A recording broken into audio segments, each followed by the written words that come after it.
let's look a little bit more at isotopes. So what you see here is a couple of chemical symbols. This is what you would see on your periodic table, where you've got your atomic symbol here in the middle, and then remember you have your atomic number, and then you have your average atomic mass. And we looked in the last video about how this average atomic mass is determined. So you've got your atomic number and your average atomic mass. Up here, this is a new way of writing isotopes. And so up here now, we have our mass number. So notice this is now not going to just be some average of all of the elements or all the atoms within that element. Instead, this is, hey, this specific atom, what is its mass? And it weighs 56, whereas this one weighs 57. So I hope that immediately made light bulbs go off in your brain that said, hey, I must have increased by 1 atomic mass unit.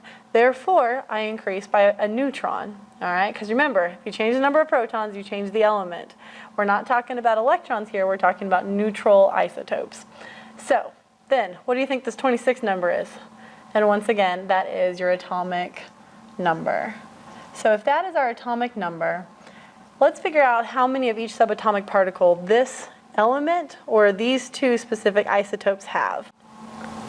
So if we have iron 56, which can also be written like this, how many protons, neutrons, and electrons does it have? So 56 is our mass. Our atomic number is still 26, so protons would be 26. Electrons, if this is a neutral atom, then your electrons equals your protons, so we have 26 electrons. So then what about neutrons? How do we calculate that? So remember, your mass is dependent mainly on your protons and your neutrons. So if you add these two values together, you should get 56. So we should have 30 neutrons, because 30 plus 26 gives us 56. Now what then about iron 57? The same principle should apply, where we know that it has the same atomic number, because if you change that, you change it into a new element, and we're not alchemists. And our neutrons is what we're going to calculate, and our electrons should equal our protons. So our neutrons now, we increase to 57, so now we have 31 neutrons in this isotope. So just kind of looking at this, all of this information, there's so much stored in just such a small little thing.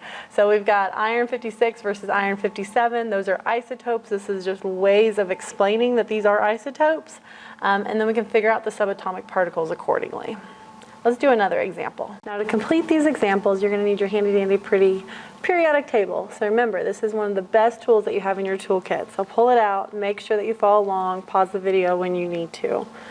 So to begin with, we have all of our element symbols plus their mass numbers.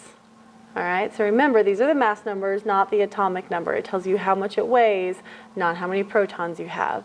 So in order to find your atomic number, you have to look it up on the periodic table, because that never changes. So with neon, it's located in the top right quadrant of the periodic table. It is a noble gas. So neon has an atomic number of 10. So stop the video, find your periodic table, fill in the atomic number part of this chart. Next is silicon. So we find it here on the periodic table, and it is 14. We do the same for all of these. Okay, after you filled this in, remember our protons always equals our atomic number. So our proton column is the same as our atomic number column. Next, our electrons. We are going to put a little asterisk on this column. We are going to assume that these are neutral. Just for the sake of this video, can we have isotopes that are also ions? Absolutely. All right, so ions are charged particles.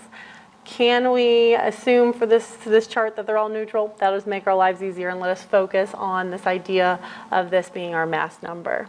So electrons are going to be equal to our protons. And then the last column is that of neutrons. And so your neutrons then are going to be based upon your mass number. So remember, your mass number is equal to your protons plus your neutrons. So if we go 21 minus 10 gives us 11 neutrons. 29 minus 14 gives us 15 neutrons. 79 minus 35 gives us 44 neutrons, and 14 minus 6 gives us 8 neutrons. And if you understand how to fill in this chart, then that means for any given isotope that you were given, you're able to identify what the subatomic particles for that element are. And that's very crucial as we go forward.